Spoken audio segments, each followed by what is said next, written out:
자, 김구 변호사와 함께하는 구구절절, 살면서 겪는 그 억울한 상황들을 사례로 알아보고 어떻게 대처를 하면 되는지를 속 시원하게 풀어주시는 우리의 김구 변호사와 함께 시간 나누도록 하겠습니다. 자, 오늘 자리해 주셨는데 안녕하세요. 예, 안녕하십니까? 잘 지내셨죠? 네, 예. 네.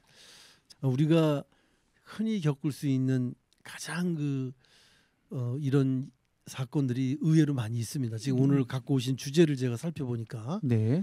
이제 시가 5억짜리 집의 등기부를 확인해 보니까 저당권도 없고 깨끗해서 보증금 2억을 주고 들어갔어요. 네. 그런데 이제 임대인인 즉 집주인이 밀린 국세가 7억 원이 있게 됩니다. 예. 이때 혹시 제가 보증금이나 이런 것들은 떼이게 되는지 예. 어떤 제재가 있는지 그런 것 좀 설명해 주시죠. 네. 예전에는 잘 뭐 큰 이슈가 되지 않았었는데요. 요즘 이제 전세 사기 이런 부분 때문에 이제 피해 대책 때문에 나온 얘기인데요. 잘 모르시는 부분입니다. 아, 내 보증금보다 이 집주인의 체납세금이 먼저 가져가는구나. 네. 이런 걸 이제 일반 분들이 아신지가 그렇게 많지 않아요. 그런데 문제는 뭐냐면 이제 집주인이 보증금을 그대로 돌려주면 아무 문제가 없죠. 그런데 이런 것은 언제 문제가 되냐면 집주인이 세금을 체납해서 공매가 되거나 네, 네. 아니면 뭐 또 다른 혹시 저당권자가 있을 경우에는 그 사람이 경매를 하거나 이렇게 했을 때 모두 이 두 가지 상태에서 모두 일어날 수 있는 일입니다. 네, 네. 그래서 일단 공매하고 경매를 좀 말씀드리면 공매는 국가에서 경매를 치는 걸 공매 이렇게 네. 생각하시면 되고 개인 간에 하는 것은 이제 경매 이렇게 되는데 공매든 경매든 어쨌거나 이 세금 문제가 세금을 최우선순위로 가져가게 돼 있기 때문에 네, 네. 이 문제가 발생합니다. 네. 예. 말씀을 드리면 이제 지금 말씀하신 그 사례는 이제 경매는 아니고 이제 공매죠. 네. 집주인이 7억이라는 세금을 내지 않아 가지고 국가에서 이제 공매를 치게 된 거죠. 네. 그러면 시가 5억짜리인데 7억 원을 국가가 먼저 가져가게 되겠죠. 그러니까 이제 보증금은 하나도 못 받는 거 아니냐, 배당을 네. 못 받는 거 아니냐, 이제 이런 질문이신데 네, 네. 결론부터 말씀드리면 옛날에는 결론부터 법이 바뀌었습니다. 최근에. 그래서 이 주제로 가져왔는데 예전에는 이 당해세라고 있습니다. 조금 이따 설명드릴게요. 네, 네. 당해세가 내가 그 집에 들어가서 이제 확정일자 하잖아요.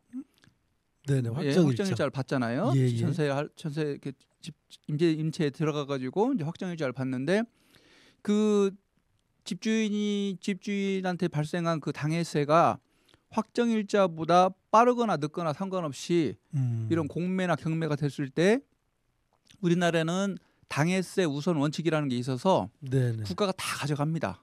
아, 그 다음에 그렇군요. 남는 거를 이제 배당을 하게 되는 거죠. 네. 근데 지금은 국세기본법이 바뀌었어요. 한 네. 2년 됐는데 예, 예. 우리가 이제 A, B 이렇게 좀 나눠볼게요. 내가 그 집에 들어가서 확정일자 받기 전에 생긴 그 세금을 A라고 하고 네. 내가 들어간 다음에 생긴 세금을 B라고 이렇게 네. 나눠볼게요. 네, 저는 A, 후는 B. 예. 그랬을 때 예전에는 A, B 합쳐가지고 국가가 먼저 가져가고 네. 나머지를 배당을 했는데 지금 그렇게 안 됩니다. 그렇게 안 되고 내가 들어가기 전에 있었던 A는 국가가 먼저 가져가게 되겠죠. 네. 근데 B는 내가 들어간 다음에 생긴 세금은 그것은 내가 우선합니다. 네. 그렇게 되는 거죠. 옛날에는 그럼 정리하자면 옛날에는 A 플러스 B가 먼저 가져가고 네, 네. 그다음에 내 보증금인데 지금은 A 먼저 가져가고 내 B는 보증금 그다음에 B 이렇게 네. 생각하시면 될 것 같습니다. 그럼 여기 이 대목에서 하나 네. 궁금한 것은 네.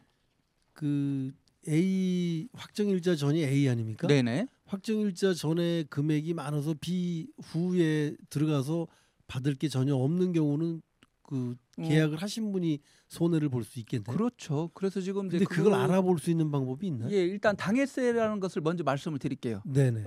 모든 세금이 아니고요. 집주인의 모든 세금이 아니고 당해세라는 당해세. 당해세가 뭐냐면 쉽게 말씀드리면 재산 그 자체에 부과된 세금을 의미합니다. 네. 그 사람한테 부과된 세금이 아니고 네네. 그 재산 자체에 부과된 세금을 의미하는 거거든요. 네네. 이 세 가지 정도만 기억을 하시면 될 것 같아요. 예, 상속세, 상속세, 예, 그다음에 증여세, 증여세, 종합부동산세.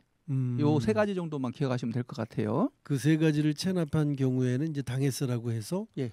그 내 보증금보다 우선한다. 네네, 우선순위가 있군요. 야, 그렇게 생각하시면 됩니다. 네네. 그러면 이제 방금 그 사회자님께서 말씀하셨다시피 내가 그러면 그 집에 들어가기 전에 당해세가 얼마나 그렇죠. 체납되는지 알아봐야 될 거 그러면, 아니에요. 네네. 그게 예, 제일 그거 이제 중요합니다. 말씀을 드릴게요. 예전에는 그 임대인이 동의가 있어야 됩니다. 네네.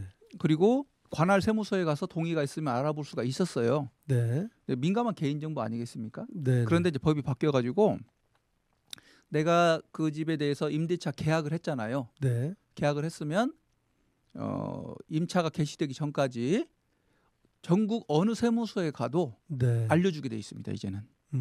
동의가 없더라도. 예, 동의가 없더라도. 네. 예, 그래서 임차인을 보호하자는 얘기겠죠.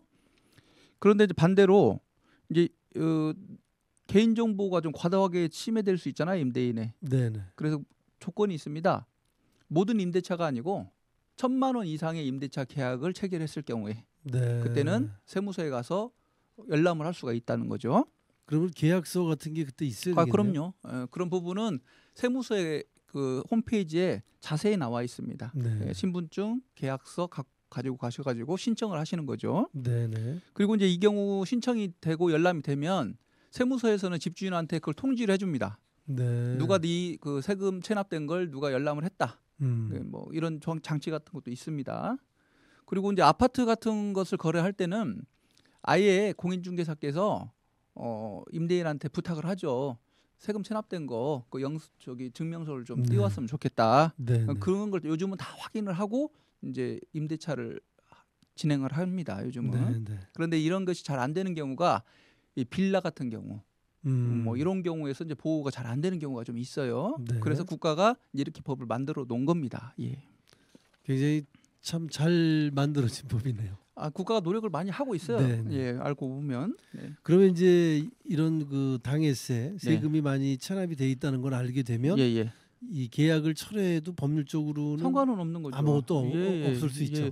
미리 이제 공인중개사 제대로 된 공인중개사가 끼면은 여기 과도한 체납이 됐을 경우에는 뭐 계약을 해지한다 이런 문구가 들어가게 돼 있습니다. 네. 아예 계약서 쓸 때 체납 증명서를 갖고 와라 이렇게 요구할 수 있는 거죠. 네네. 그래서 너무 과도한 체납이면 그 집에 들어가지 않는 게 좋습니다. 그렇겠네요. 않는 게 좋고 아니면 월세를 깎아서 보증금을 아예 깎아버리고 월세로 들어가시든지 여러 가지 네. 다양한 방법이 있는데 웬만하면은 안 들어가시는 게 좋겠죠. 좋겠다 이렇게 말씀을 드리고 싶네요. 그러면 지방세하고 국세하고 우선순위가 있습니까?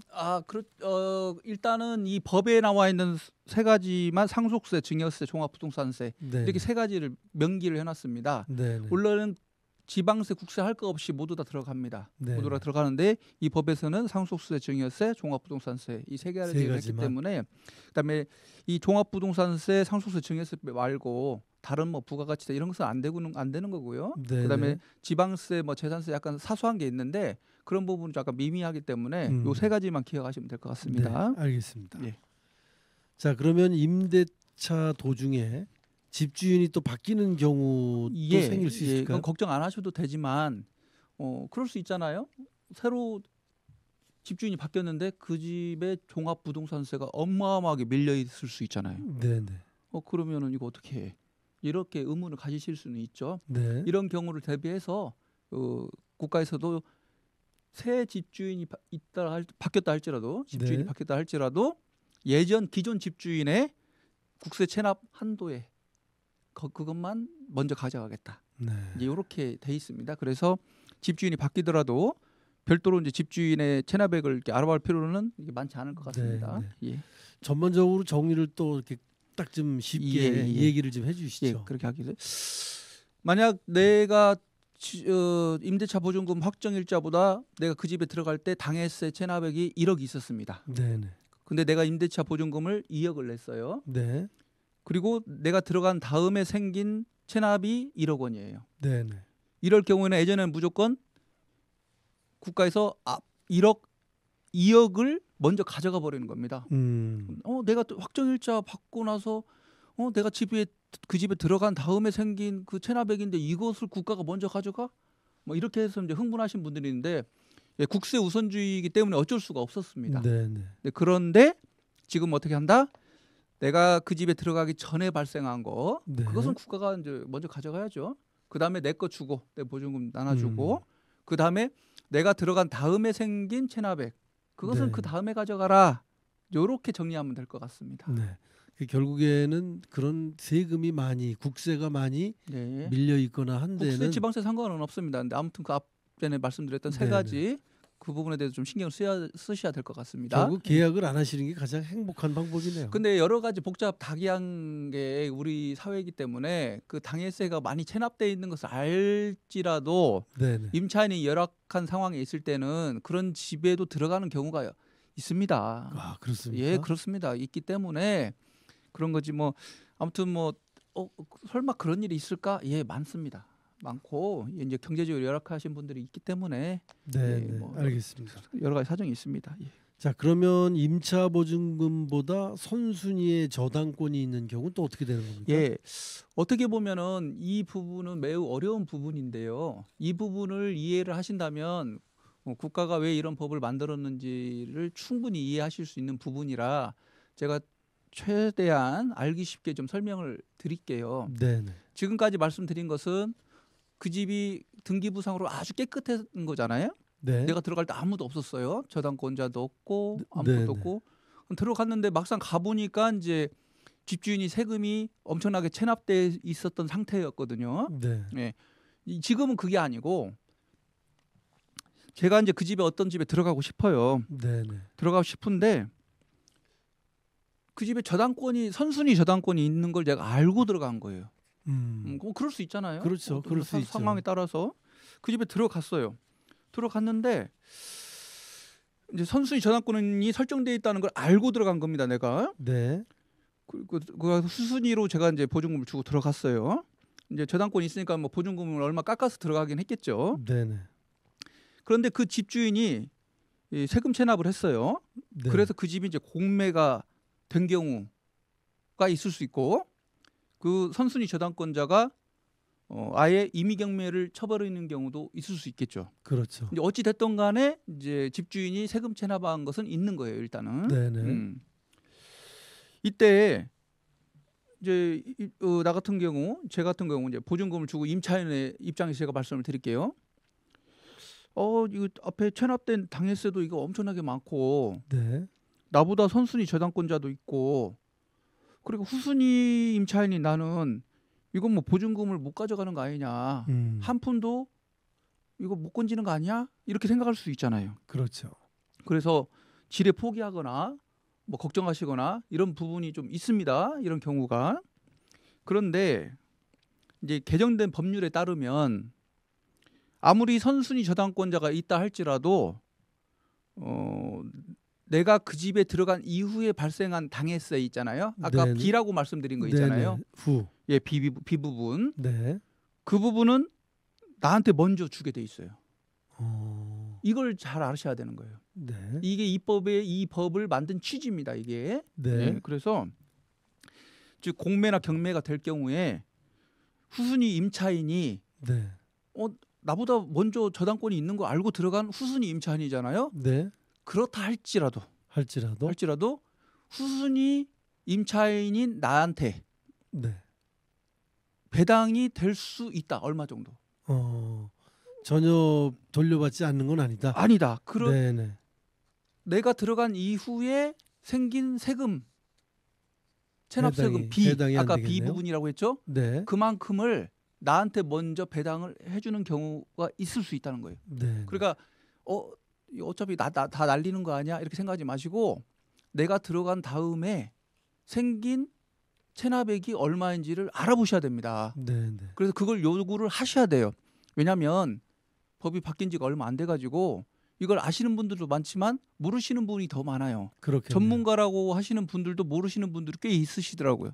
그래서 법원이나 이런 데서 배당할 때 이런 부분을 놓칠 수가 있는 거예요. 그러니까 요청을 하셔야 됩니다. 내가 들어간 확정일자 이후에 당해세는 얼마냐. 체납된 당해세는. 네네. 그거 나한테 주라고 법에 돼 있더라. 이렇게 요청을 하셔야 되는 겁니다. 네. 좀 어려운 부분이니까 혹시 이런 경우가 있으실 수 있어요. 전국적으로. 세상 일이라는 게 있을 수 있습니다. 충분히 네, 있을 수 있으니까 혹시나 지금 이런 경우에 걸리신 분들이라면 혼자 해결하지 마시고 지레짐작 포기하지 마시고 국가에서 이제 그분들을 보호하려고 법을 만드는 거니까 세무사님이나 뭐 변호사님이나 이제 전문가들한테 꼭 상의를 하시고 네. 자기의 권리를 찾으시라. 이 말씀을 드리고 싶습니다. 네. 예. 우리가 살다 보면 이렇게 어려운 조건인데도 불구하고 주거를 위해서 이 집을 계약할 수밖에 없는 상황이 또 생기거든요. 있습니다. 네, 그래서 이제 그럴 경우에 예. 아까 말씀하신 A, B 전과 후에 예. 체납된 세금의 예. 국세의 문제들을 잘 예. 따져서 국세 지방세 네네. 상관없습니다. 그래서 예. B 예. 이후에 발생한 것은 예. 보장을 받으실 수가 있다. 예, 있습니다. 네, 이제 그 얘기를 지금 예. 계속 해주고 계신 거죠. 예, 간단히 말하면 국가가 가져갈 걸 임차인들한테 먼저 주겠다 이렇게 정리가 되는 거죠. 네, 국가가 네. 얼마나 그 전세 사기에서 피해 당하신 분들을 구제하려고 어떻게 보면 예외를 만든 거죠. 네. 예, 그렇게 해서 이건 저당권자를 보호하는 규정이 아닙니다. 임차 보증금을 보호하기 위해서 만든 법입니다. 네, 예, 네. 그렇게 이해하시면은 간단할 것 같습니다. 네. 그 근저당이 있는 집을 웬만하면 계약을 안 하시는 게 아니 어쩔 수 없습니다. 그런데 대한민국에서 전세 들어갈 때 근저당권이 없는 집이 그렇게 많지 않습니다. 생각보다. 그렇죠. 네, 네. 많지 않고요. 뭐 등기부상 깨끗한 집 많지 않아요. 네, 많지 네. 않고 대부분 용자가 있어요. 용자가 있기 때문에 근저당권이 있는 집에 들어가는 것은 그것은 비일비재한 일이니까요. 잘 알아두셔야 될 것 같아요. 그러니까 근저당권만 보지 마시고 체납된 세금도 나보다 선순위다. 네, 네. 이렇게 생각하시고 아까 말씀드렸던 그 당해세에서 내가 들어가기 전에 있었던 당해세는 꼭 세무서 가서 알아보시고 네, 네. 이만큼은 나보다 선순위가 있구나라고 생각을 하시고 이제 계약을 하셔야 됩니다. 네, 네. 거기에 맞춰서 보증금도 책정을 하셔야 되겠죠. 예. 가시기 전에 하나만 더 여쭤보겠습니다. 이제 지금 이제 근저당에 대한 얘기를 해주신 네네네. 거잖아요. 예. 가압류도 법률적으로 이 임차 오시는 분이 어떤 불이익을 받으실 수 있나요? 보통은 그 오히려 근저당권은 채권 최고액이라는 게 있기 때문에 네, 네. 제가 계산을 할 수 있습니다. 네, 네. 채권 최고액 만약에 채권 최고액 2억 이렇게 있으면 이 집이 가치가 얼마고 나보다 선순위자가 2억이 있구나라고 생각하시면 되는 거고 그 네네. 부분을 감안해서 보증금을 책정하고 이렇게 되는데 이제 가압류가 들어왔다는 것은 확정되지 않은 채무가 있다는 거거든요. 네, 네. 이런 경우에는 제가 가늠을 하기가 어렵습니다. 네. 가늠하기 어렵기 때문에 보통 거래계에서는 근저당권이 있는 집은 들어가도 이제 가압류가 있는 집에 대해서는 꺼려하는 것이 사실입니다. 네. 그런 부분도 좀 우리 임차를 하실 때 알아둬야 네네. 될 사안 같아서 제가 예. 여쭤봤습니다. 가압류 같은 경우는 조금 집주인께서도 네. 빨리 해결을 좀 해주셔야 되는 부분이 있습니다. 예. 알겠습니다. 자, 이제 오늘은 우리가 실생활에 필요한 여러 가지 얘기, 체납세금과 임차 보증금의 우선순위에 대해서 네. 말씀을 해주셨는데 가시기 네. 전에 마무리 말씀 한 말씀 해주시죠. 조금 귀찮으시더라도 계약할 때 전세 계약할 때요, 임대차 계약할 때 꼭 세무서 가셔가지고 네. 세무서 당해세 체납액이 얼마 정도 되는지 알아보시고 보증금 책정하시고 이 집을 들어갈지 말아야 될지에서 심사숙고하셔야 됩니다. 네. 꼭 부탁드리겠습니다. 네, 알겠습니다. 자, 김구 변호사님과 함께 있었던 오늘의 구구절절이었습니다. 자, 다음 시간에 또 뵙도록 하겠습니다. 감사합니다.